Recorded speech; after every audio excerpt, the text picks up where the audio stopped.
that's the problem with being super emotionally intelligent. Sometimes this kind of stuff just doesn't work for me. But I'd like to give this a try.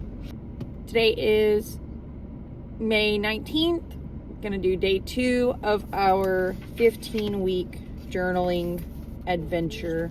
Week 1 is appreciating your authentic self. What is that, Mommy? It's a book. What is that? It's a kitty, look. He's going into the water. Yeah, he's in the water. Yeah. Kitty's in the water. I have my son with me today. He wasn't feeling well last night, so I kept him home from daycare.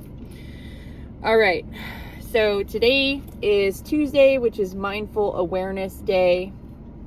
Got a cute little Ponyo looking guy. Let's check in. What's happening for you right now? Can you put into words how you're feeling? I think he's sad.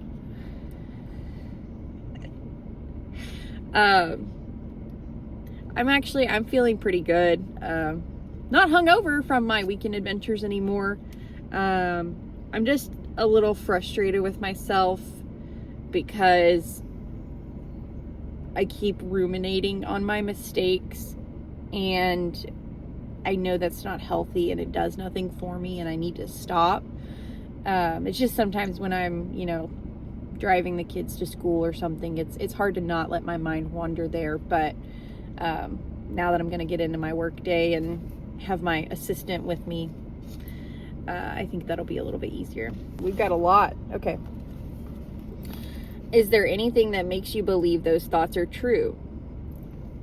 That's the thing about intrusive thoughts with anxiety, is like there's always the tiniest little grain of rice of truth to it, or a reasonality to your unreasonable fear. And that furthers your thinking when you're like, well, this tiny little bit is true, but if the whole thing is not true, if it's not 100% certain, then it is an unreasonable fear. Number 4, is there anything that suggests they might not be?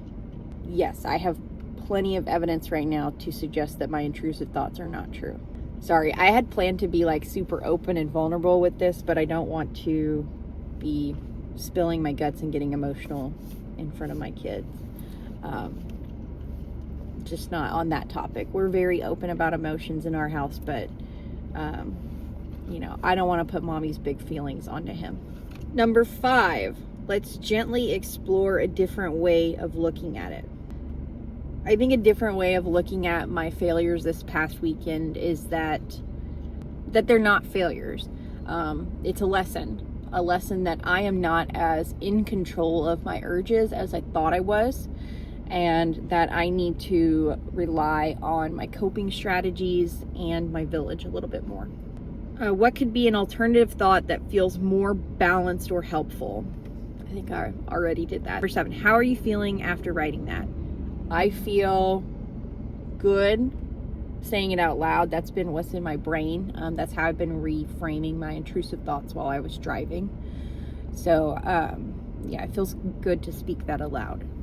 Number 8, is there anything else you'd like to reflect on before we finish? One thing I want to reflect on is how far I have come.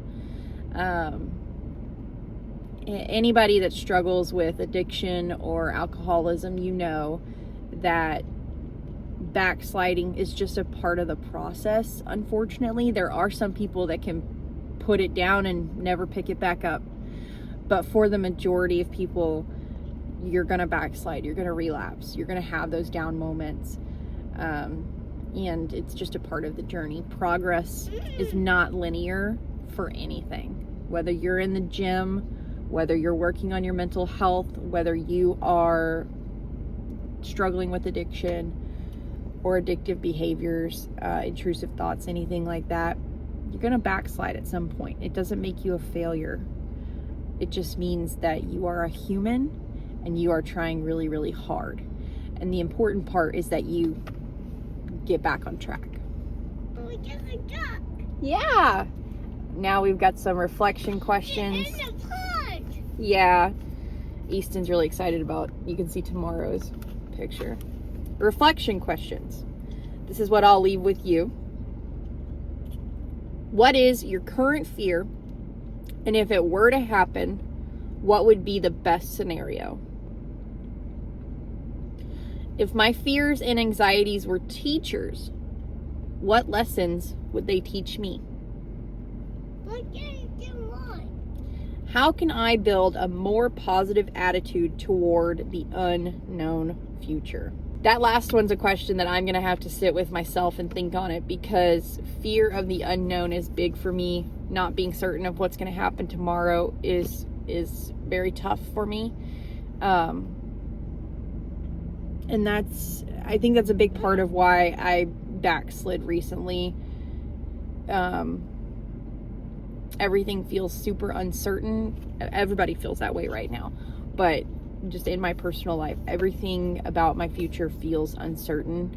I'm turning 30 in a few months, and I don't feel 30. I don't feel like I am where I should be by 30. Like, I feel like I should be grown and have my stuff together.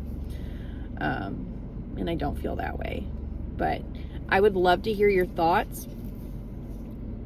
If this sparks anything for you and you want to talk about it, if you're not comfortable commenting down below, you can always reach out to me on my other platforms. My handle is the same, AndreaAlma15.